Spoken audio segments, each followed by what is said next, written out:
കുട്ടികളുടെ ഡെവലപ്മെൻറ്റ് ശരിയായ രീതിയിലാണോ നടക്കുന്നത്, അത് നമുക്ക് എങ്ങനെ തിരിച്ചറിയാനായിട്ട് സാധിക്കും?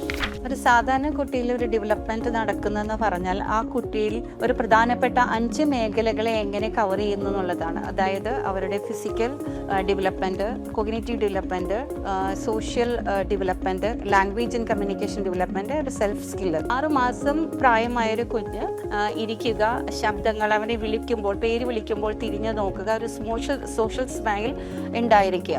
12 മാസം എത്തിയൊരു കുഞ്ഞാണെങ്കിൽ സ്വന്തമായി നിൽക്കാൻ ശ്രമിക്കുകയും വളരെ സിമ്പിളായ വാക്കുകൾ ഉപയോഗിക്കാൻ സാധിക്കുകയും ചെയ്യണം. 2 വയസ്സാകുന്ന കുട്ടിയാകുമ്പോഴേക്കും 2 വാക്കുകൾ കൂട്ടിച്ചേർത്ത് സംസാരിക്കുകയും സ്വതന്ത്രമായി നടക്കാൻ കഴിയുകയും ചെയ്യണം. അതിനോടൊപ്പം തന്നെയാണ് അവൻ്റെ സോഷ്യൽ സറൗണ്ടിങ്സിൽ അതിലെങ്ങനെ അവൻ റെസ്പോണ്ട് ചെയ്യുന്നു, മറ്റുള്ളവരുമായി സംസാരിക്കുമ്പോൾ, ശബ്ദം കേൾക്കുമ്പോൾ, മറ്റുള്ളവർ വിളിക്കുമ്പോഴൊക്കെ കുഞ്ഞെങ്ങനെ പ്രതികരിക്കുന്നു എന്നുള്ളതും, സ്വന്തമായി കാര്യങ്ങൾ പറയുവാൻ എത്രത്തോളം അവൻ ശ്രമിക്കുന്നുണ്ട് എന്നുള്ളതും പ്രത്യേകിച്ച് നമ്മൾ ഒബ്സർവ് ചെയ്യേണ്ട ഒരു കാര്യമാണ്. ഈ ഒരു കാര്യങ്ങളിൽ ഏതെങ്കിലും തരത്തിൽ നമ്മുടെ വീട്ടിലുള്ള ഒരു അംഗം പറയുകയാണ് ഡെവലപ്മെൻറ്റിൽ പ്രശ്നങ്ങൾ കാണുന്നു എന്ന് പറഞ്ഞാൽ കൂടിയും അങ്ങനെയുള്ളൊരു കണ്ടീഷനിൽ തീർച്ചയായിട്ടും ഒരു ഡെവലപ്മെൻ്റൽ പീഡിയാട്രീഷ്യനുമായി കൺസൾട്ടേഷൻ നടത്തേണ്ടതാണ്. അതുപോലെ തന്നെ ഒരു ചൈൽഡ് ഏർലി ഇൻ്റർവെൻഷൻ ഏറ്റവും ഇമ്പോർട്ടൻ്റ് ആയതുകൊണ്ട് ചൈൽഡ് ഡെവലപ്മെൻറ്റ് സെൻറ്ററുകളിൽ പോയി ഒരു സ്ക്രീനിങ് നടത്തി അതിന് വേണ്ട ഇൻ്റർവെൻഷൻ കൊടുക്കേണ്ടത് വളരെ അത്യാവശ്യമാണ്.